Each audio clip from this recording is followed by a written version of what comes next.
I just wanted to start with just something that really struck me that Dina mentioned at the start, this idea of actually just the fundamentals of storytelling. And this quote of this connecting with people gives us meaning. I just think that's a really, really interesting way, because in a way, that sort of underpins this project in terms of why we did it and what we were trying to achieve. We didn't articulate it as eloquently as that, but I suppose that was kind of the idea. The context for this is it's a project based in Colombia, and it's a project that's specifically dealing with the Colombian armed conflict. So I just start with just a couple of facts, just so you can kind of get a sense of context in terms of what we're sort of trying to achieve here. So, in terms of research, top level statistical government kind of numbers. So this is coming from the Colombian National Center for Historical Memory. 220,000 people have died as a result of the Colombian armed conflict between 1958 and 2013. Most of them civilians, and more than 5 million civilians were forced from their homes between 1985 and 2012, generating the world's second largest population of internally displaced persons. In 2016, a peace agreement was signed between the Colombian government and the FARC, and as a result, the country is kind of now in a transitional period in terms of working kind of towards processes of post-conflict reconciliation. So it's that context for where this project effectively materialises, and why it was funded, and what we were trying to achieve, and who we were working with, and so on and so forth. So I'm going to talk about very briefly the two phases of this project that's called Desarmados, or Disarmed. So this was a project based in Colombia, based at Solent University in Medellin. There was a number of us working on it from different disciplines. So there was people based in education, politics, sociology, history, media, and then I was kind of part of it as a kind of transmedia advisor almost. So someone who was really sort of thinking about the role of platforms and the role of media and the role of storytelling as a way of engaging with this kind of huge social, cultural, historical context of the armed conflict, particularly in terms of young people and how the conflict is now understood and how the conflict can be taught to younger people. So it was a transmedia / kind of multimedia project that really, I suppose, most broadly aims to reconstruct the cultural memory of the Colombian armed conflict, but doing so using transmedia storytelling in the first bit, and then specifically video letters in the second bit. So the transmedia bit was kind of across web, it was across animations, it was across social media, there was an app, some of it was very low tech in terms of like classroom games and workbooks and activities and drawings and so on. We managed to get a reasonable amount of traction. So it was proposed as a pedagogical tool for the Colombian Chair of Peace in 2017. It was nominated in the Colombian Kids' Choice Awards in 2017 in terms of one of its favourite web / game categories.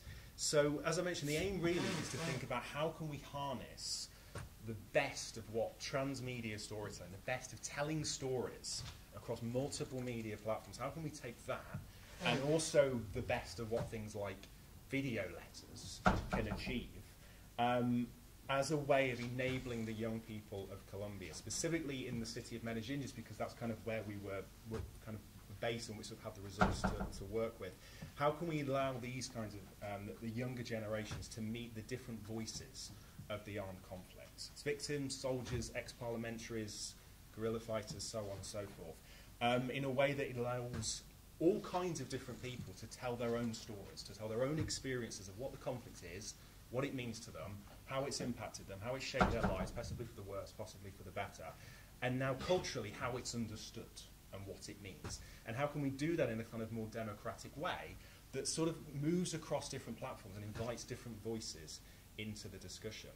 And then secondly, how can we utilise those platforms as a way to educate around what the conflict is in a way that would engage a younger audience? If you think about, even if you know nothing about the Colombian armed conflict, about any conflict whatsoever, it's hugely vast, it's hugely problematic, it's hugely complicated, there's huge different stakeholders, different groups. How do you take that, distill it down in a way that engages a younger audience through different kinds of media that brings in all of these different voices? So the project was funded, it was sort of pieced together by kind of a number of different sources. Some more grassroots, some a little bit higher up, some universities, some not. So it was partly through EFIT University, through myself, and the Bath University. There was also a Colombian government involvement, so the Colombian Ministry of Culture also partly funded this as well, and then a number of local secondary schools in Colombia were also heavily involved. So the context here, I suppose, theoretically, is the way that this idea of transmedia storytelling is starting to be embraced in a number of Colombian universities as not necessarily how it's understood in a Western context, so franchises, Star Wars, entertainment, profit streams, branding, all of these kinds of things, but actually as a way that can help people most broadly, okay? And the logic here is that what transmedia can do is you can broaden the perspectives, right? You've got a range of different media at your disposal. Each one does something slightly differently. Each one might engage a different audience in a slightly different way. And therefore what you can do is you can offer this kind of multi-perspectival perspective on anything, right? Whether that's Star Wars or whether that's the Colombian government or the Colombian armed conflict, whatever it might be. So it's about thinking actually, how can we invite more voices, more perspectives, and then through the transmedianess of it, which is of course all about interconnectivity and platform moving to platform and so on and so forth, how might that work to bring people together as well as inviting different voices and different perspectives? So I'll kind of discuss how the project really sort of aimed to use these ideas of storytelling through which to recognise the other, in inverted commas, in all its problematic senses after the conflict.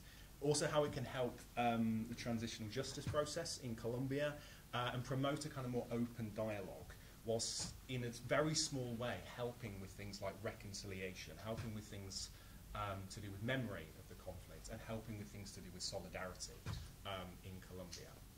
So to put it another way, transmedia storytelling in this context is about making sense of a past that for many people still doesn't make any sense.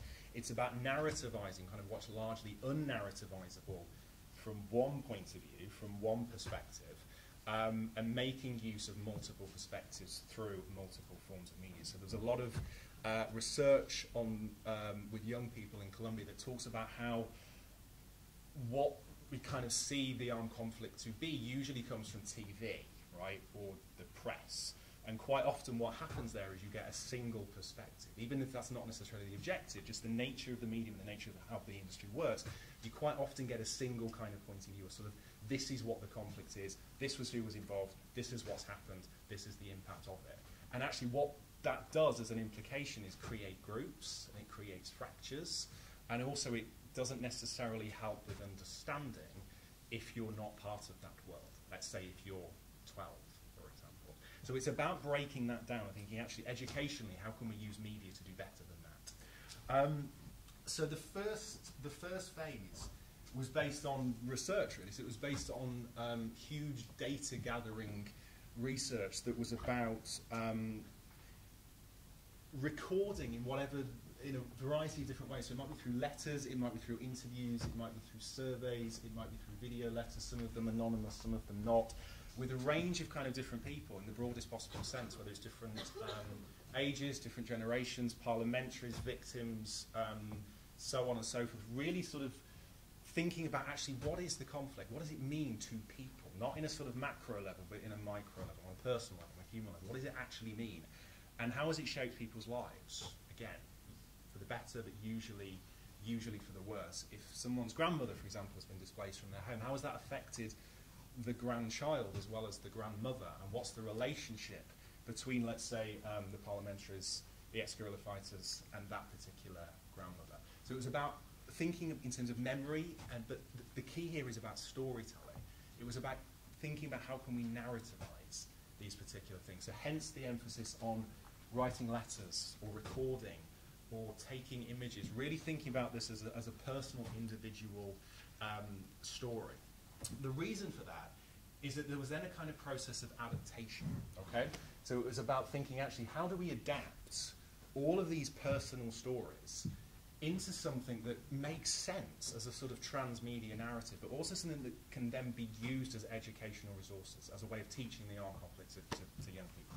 So we created a kind of a range of sort of educational materials that are sort of structured through a workbook. Okay, so this was about going into schools. So we managed to actually have a bit of an impact. So there's a number of schools that we kind of work with, and there was a sort of iterative process where now these educational resources are kind of embedded within the schools, and this is now kind of utilised as a way of teaching what the conflict actually is. So the way this kind of works is the workbook is a way of structuring activities in a sort of general pedagogical sense, and it's about utilising different media in different ways at strategic points to tell different stories without encouraging young people to do something. Okay, so it might be go and watch a animation, for example, about something that happened in Medellin in 1984, and then it might be constructing a game that is a kind of response to that collaboratively. Sometimes it might be doing a drawing, sometimes it might be utilising an app. So it's very much about telling all of these stories in a way that slightly rethinks how it's taught, with an emphasis on broadening the perspective, an emphasis on kind of democratising how this is actually taught. So it's been utilised in 11 schools to date in terms of integrating classroom teaching. It's around 600 students that have been exposed or engaged with the project in some capacity. The research question here, I suppose, at least from my point of view, was thinking about how can this kind of multi-platform approach to communicating very personal individual stories create new ways of not just experiencing those stories, but also reshaping how they're remembered, how they're acted on, and how they're also transformed for the better. You'll see what I mean by that in a second. So in a storytelling sense, there's a number of these kind of different components, but I suppose you could say if it is a transmedia story, it starts online with this particular element of a map of the protagonist, which shows a kind of basic map of Colombia and its key cities. The idea is that you can effectively click, if this wasn't just a dodgy image but an actual video, you can kind of click onto these different images and you get little animations that pop up where you sort of get a very sort of short history of how the conflict impacted that particular city. There's also a timeline that goes along the bottom, so you can go backwards and forwards in time and see how it impacted a particular city at a different moment in time. The key, though, is that this is the research that's underpinning this was through different points of view, different perspectives. So actually, how did it impact it from a government perspective? How did it implement it from a family's perspective or a victim's perspective? And putting all of these different perspectives together to narrativize it, and then you get options to sort of flick between the different points of view, as well as moving across different points in time. So the emphasis on this, on the individual, establishes this kind of micro-narrative, or really it's about micro-narratives. It's multiplying all of the narratives of what the armed conflict is, that's then extended transmedially across different parts of the site, which then moves on to different forms of media. So, for example, this then moves on to the protagonist section. So, characters, right? You can see the kind of logic that was underpinning this. It's really thinking about story world, characters, the same sort of principles you would think about any transmedia story, I suppose. Here, it's about utilising video letters that document individual reflections on the personal impact of the Colombian armed conflict. And again, you can watch and listen to these particular perspectives. So all of these video letters, again, come from very different perspectives, very different voices, very different genders, and so on. And crucially, the way that this kind of works is these aren't just videos dumped on a site. The idea is that they're all in dialogue with each other in any way that any good transmedia story is. So, for example, you have people talking about their own experiences and what happened and who they met and so on and so forth. And then the next video responds directly to that last video. So obviously these two people have never met, but it's about, even if you can't see their face, and for fairly obvious reasons, some people didn't want their face to be seen, even if you don't know who they are at all, you can learn about the experience. And then you share commonalities in terms of actually what is this conflict, what has it done, culturally, socially, politically. So all of these people start to have a dialogue with each other, a conversation, and reflect and react backwards and forwards. And then that goes on, so on and so forth. So you get this kind of chain of story that kind of moves across video letter to video letter, which is, of course, all of these different points of view. And suddenly what starts to happen is people start to recognise themselves in each other, even if A, you can't see their face, but B, they come from a very different background, politically, so on and so forth. What we then found, which we didn't necessarily expect, was the positives that can actually come from doing that, from having this almost like transmedial chain of correspondence that moves backwards and forwards. I think there's a really interesting question about, which is, I think has come up over a lot today. In terms of storytelling, it's this question of, well, what is the story? Who is the storyteller? And then who is actually telling the story? And depending on all of those questions, you get a slightly different story each time. It's very much the same kind of idea that's underpinning this. It's like, well, what is the story of the Colombian armed conflict? That's the first thing. And if you tell it from this point of view, you're obviously going to get a very different story to if you're telling it from this point of view. But actually, if this person is telling the story in dialogue with this person's reflecting on this story, suddenly the story actually starts to be more singular than we might necessarily have thought. You know, we might feel like our own experience of something is quite individual, but actually, if you start to see the story in a chain that moves from person to person, you start to see the commonality. What I'm building to here is what we kind of found was this idea of reconciliation started to emerge. People talking about the positives and people talking hopefully and optimistically about the future, even if they're talking about something that's incredibly dark, it's incredibly, you know, something that's had this terrible impact on their life, actually through this kind of reflective process of seeing actually how this has affected someone else and how that's very similar to me, suddenly these ideas of reconciliation started to be talked about. So suddenly the discussion, as the letters went on and on and on, they kind of got dark to light, to put it as, you know, bluntly and as simply as possible. The more they went on, suddenly the conversation stopped being, let's think about the past. The conversation became, let's think about the future. Let's think about making sure this conflict resolves. Let's make sure it never happens again. So there's this really interesting shift, which I'm not sure would have happened if it wasn't people reflecting on the last person and reflecting on the last person. So there's a really interesting thing that started to emerge from that. The second phase was, it was less of a transmedia thing in the sense of we didn't make use of multiple media. So that first phase, there was an app, there was bits of social media that were kind of worked in the school, there was bits of workbooks, there was animations and web and all this sort of stuff. But for the second phase, which we completed last year, it was titled The War of the Nameless People. This relied much more just purely on video letters, because I think what came out of that first phase was that actually it was that video letter stuff and that transmedia relationship between people that seemed to have the most impact. And it was also the thing that we didn't necessarily expect was going to happen. But we thought there was something really quite powerful about what these video letters can do, whether that's transmedia or multimedia or whatever you kind of necessarily want to call it. I think the other thing that we kind of reflected on afterwards was that the first phase, even though it's totally served its purpose in terms of it being an educational project that goes into school and it's a way of thinking about how you teach this stuff, because of that was the aim, inevitably what happened was we started coordinating it. You know, originally the whole point was let's democratize this and open up all of these voices. But then in a completely contradictory sense, what we ended up doing was thinking, well, it's a transmedia story. There needs to be coordination of it, right? You need to think about how you're going to group the story and how you're going to put that task and then that bit of the story and then that bit of the story. And as soon as you start doing that, you're telling the story. You know, you suddenly become the author, which kind of goes against the whole point of the project in the first place. So for the second phase, it was much bigger. The audience slightly shifted, and the way that we did it slightly shifted. So for the first phase was then very much at school children. It was very much a sort of pedagogical practice.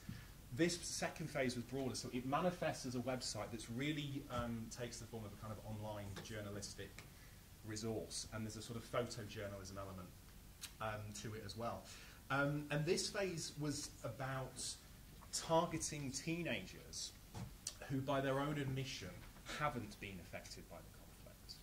So there was a kind of criterion, kind of what we meant by that, but we were specifically interested in people, young people, but not quite, you know, school children, who hasn't been affected by this particular conflict. And what we were trying to do here was engage those kinds of people and explore what are their questions, what do they think the conflict is, what does it mean to them, what does it mean in terms of their own culture, and how can we sort of form a dialogue between these kinds of people and the FARC. So obviously what's happening here is you're getting these groups in society, even though it's now in a sort of post-conflict resolution stage, there's absolutely these groups between kind of government, their FARC, young people, families, people who would say they're affected, people who aren't. So we're trying to bridge things a little bit and think about what can video letters do. How can we push this a little bit further in terms of utilising video letters? So as I said, this phase expanded beyond the classroom. It was an online journalistic resource.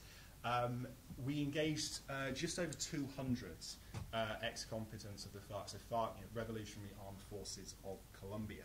And it was really to show on a wider scale how this kind of interconnectivity of multimedia, transmedia, storytelling practices can help re-establish bonds, I suppose, between disparate groups in a post-conflict setting, seeing whether this idea of hope and reconciliation, whether that is something that is not just maybe talked about in a few letters, but something that can actually mean something, can actually be materialized in some way.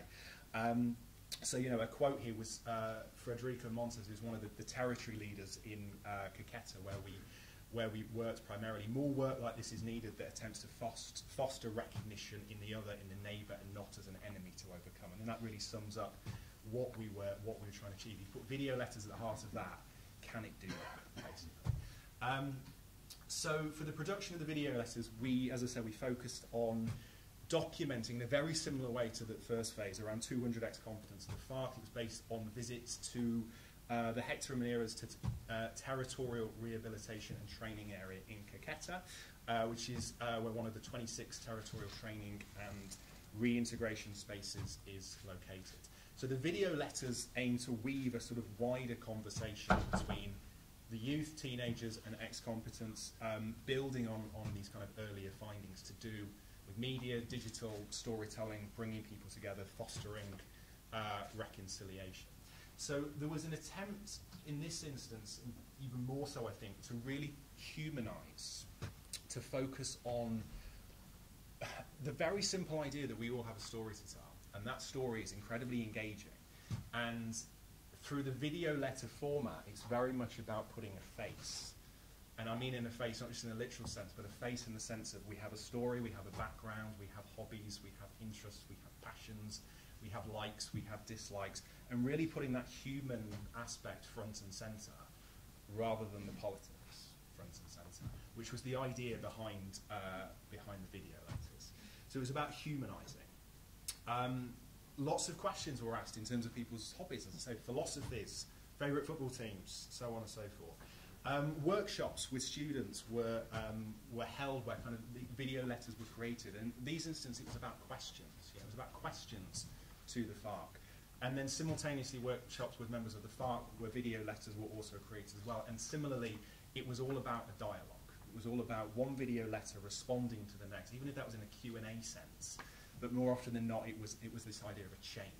One person reflecting on what someone else has said, and then telling their own story, and then so on and so forth. So really the point of the video letter as a sort of communication channel was to create this sort of cross-media conversation that offered a much more democratic, much more humanised retelling of an individual's role in the conflict or an individual's response to the conflict, its impact. So potentially, we hope, breaking down these ideas of the other. And I think that idea is quite interesting in terms of, I think one of the themes for this symposium was like the shift from the hero's journey to the collective journey, and whether we're now in this era of collective journey, which is about multiple stories coming together. I think there's absolutely the idea here is this is not a hero's journey. There is no hero here whatsoever. This is a collective journey, different people's points of view, different people's perspectives, different stories, and through the sharing of those particular stories in a coordinated fashion, leading, we hope, potentially to ideas of reconciliation. So, where am I? This just kind of gives you a sense of some of the stuff that we did. So I mentioned that there was a sort of photojournalist aspect to it as well. So it exists as a sort of online resource. And we have a number of stuff, like we have merchandise, to be honest. So we have like rucksacks, for example, that are kind of branded with this sort of Desormados logo. And it's really about just, this symbol, right? It's this marker of standing for something and, embracing this sort of democratized collective journey of telling a story. in a way that totally, we hope, breaks down ideas of otherness and breaks down ideas of groups and enables understanding on a broader scale. And all of this was sort of documented and put online, and some of it, fortunately, kind of also broached into the Colombian news and started to have a little bit more of an impact.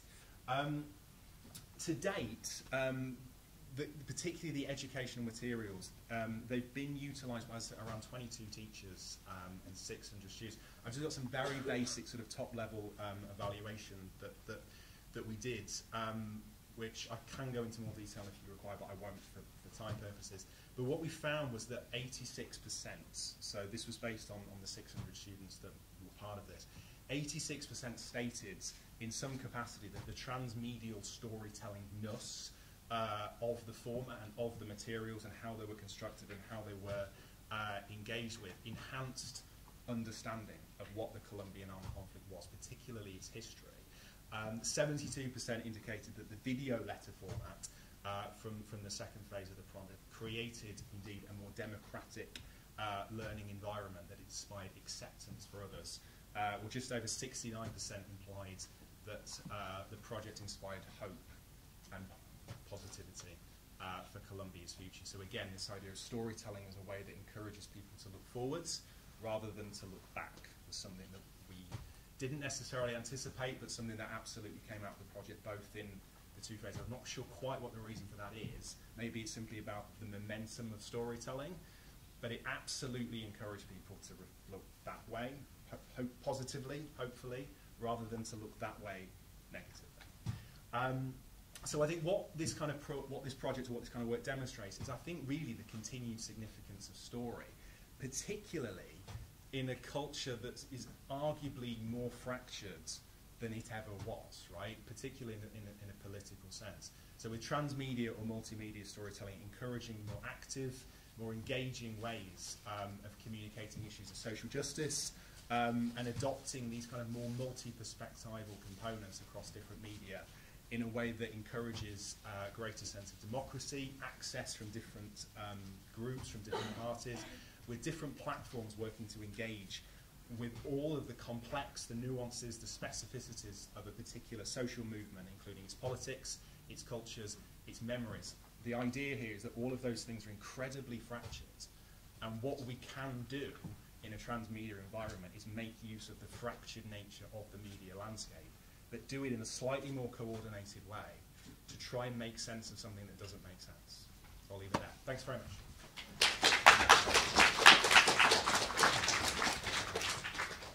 Questions? Any questions? Questions? Did you use radio, local radio? We did in the second phase. We didn't in the first phase, and the reason was simply to do with the target audience and the fact that we were working in a classroom environment, and it was thinking about how can we use different. And so, as I said, something that was really, really low tech, like drawings and bits of paper and all that sort of stuff. But it was very much about media that works in a kind of classroom environment. So for that reason, we felt local radio perhaps wasn't kind of appropriate. For the second phase, yes, absolutely. Particularly as a sort of dissemination sort of platform, but also as a way of engaging different audiences. Absolutely fed it. Yeah. I'm sorry, I wanted to follow up. The grandparents. Did you work with grandparents as well? Yes. Because I would have thought they were a Yeah. major framer of the story. Yeah. Absolutely. And it was about, sort of thinking about generationally, how do different generations think about what the conflict is, right? Because actually it's going to be completely kind of different. And there was a bit of evaluation we did in terms of the children kind of that we worked with. What impact did having engaged with this sort of a project in the classroom, what impact did it have in terms of then how they spoke about it to their family and to their grandparents? And there was some really interesting stuff that came out of that, really.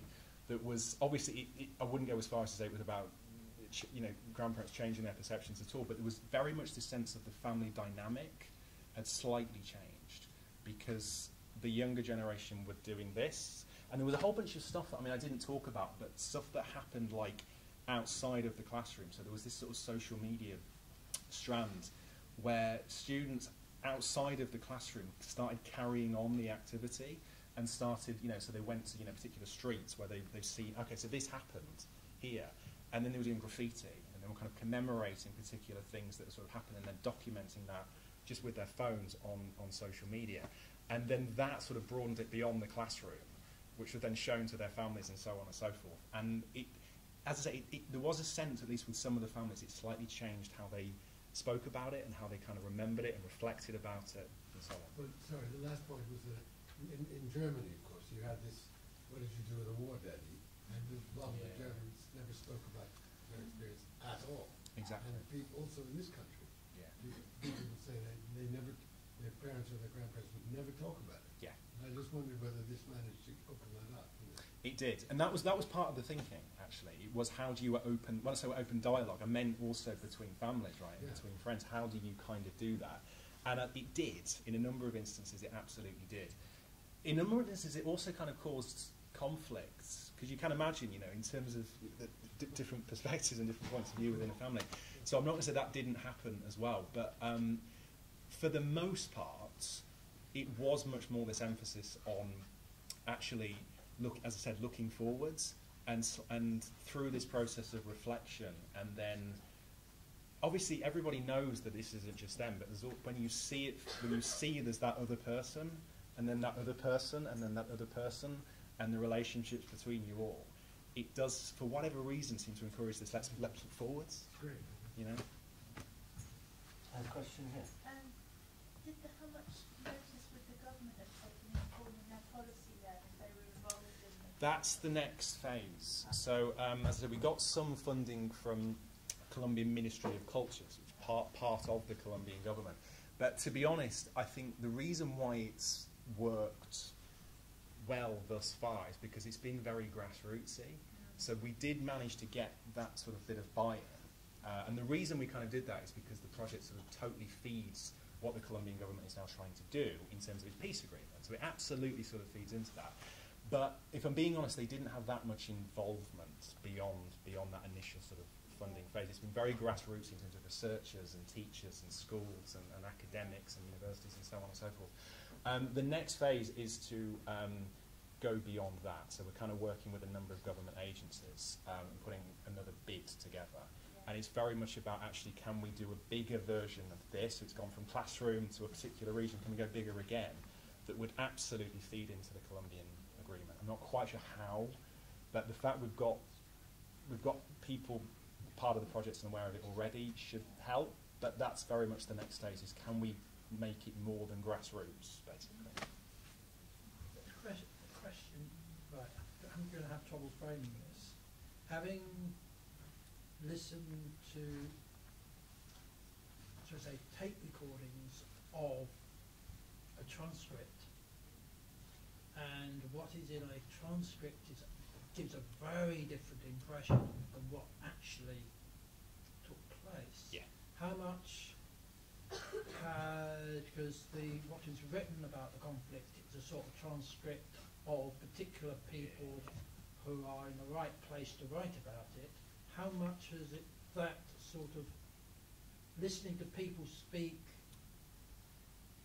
so you see the emotions, the body language, the tone of voice, which is, how does that change the view of the same thing written about it, if I've got the right I think word. so. Pardon? I think so. Do you mean the difference between someone who was there and someone who was remembering it or wasn't there? Is that what you mean? The written version of the person who's there compared to the video speaking version of the person who's there. How much has it changed? I know, it's all that kind of historiographical stuff, isn't it? It's what I meant, slightly what I meant when I was saying that stuff about whose story are you telling, you know? If I'm being honest, that wasn't necessarily the kind of key driving principle, because in many ways it's that historical assumption, isn't it, that if someone is necessarily there, that's somehow accurate. You know, it's obviously that's moving away from that a little bit. That wasn't really the aim of the project, and I didn't spell it out that clearly. The aim of the project was much about memory, so about the cultural memory of the Colombian armed conflict, so not necessarily facts and statistics and who was actually there and what actually happen, those sorts of things. It's much more about actually what do people remember of it, and what's the lasting memory of it, and if you're 12, what's your memory of it, and if you're 68, what's your lasting memory of it, and how do all of those memories intermingle to form a cultural consensus of what the Colombian armed conflict is. That was much more the focus. It was much more about memory, hence why it was about getting people to write stuff down and getting people to reflect and think, actually, this happened, and then coming back to them later and think, actually, this sort of thing happened, and then reflecting on that particular process, and then through the video letters asking people to reflect on the past memories and so on and so forth. It was much more about memory rather than statistical facts. And you could totally argue, well, does that discredit it? Does that make it less useful, less valuable? Quite possibly. But I think in this case, it was much more about, given the peace agreement had been signed in 2016, the armed conflict is there, but it's like, what is it?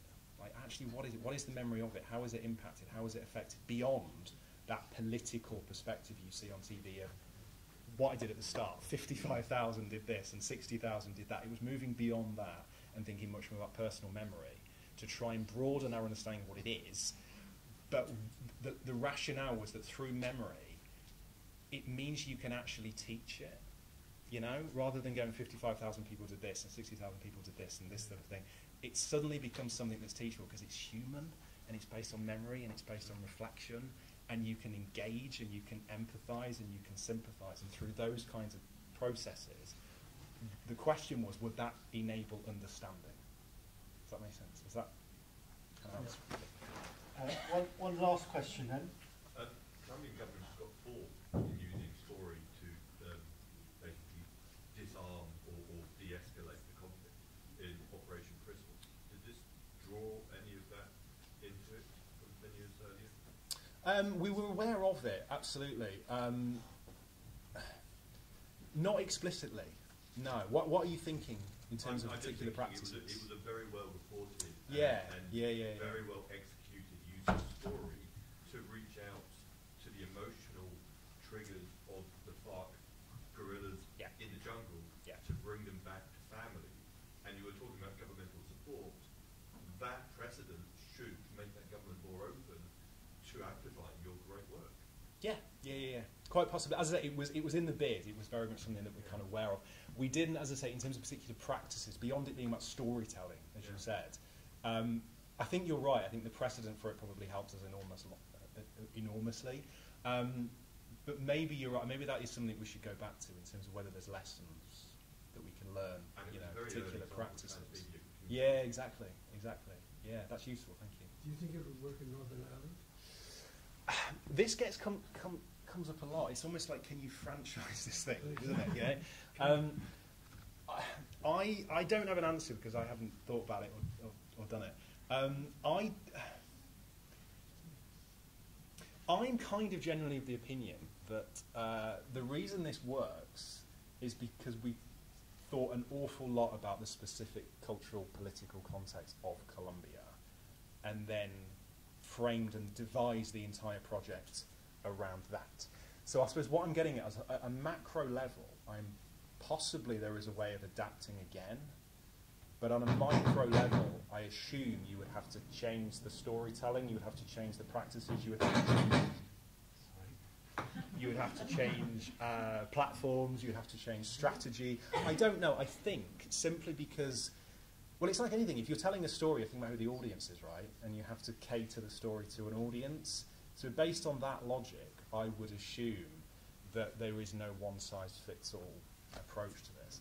But I don't know. It'd be really interesting, wouldn't it? Okay, I'm going to have to draw this to a close. Thank you, Matthew. It's fascinating.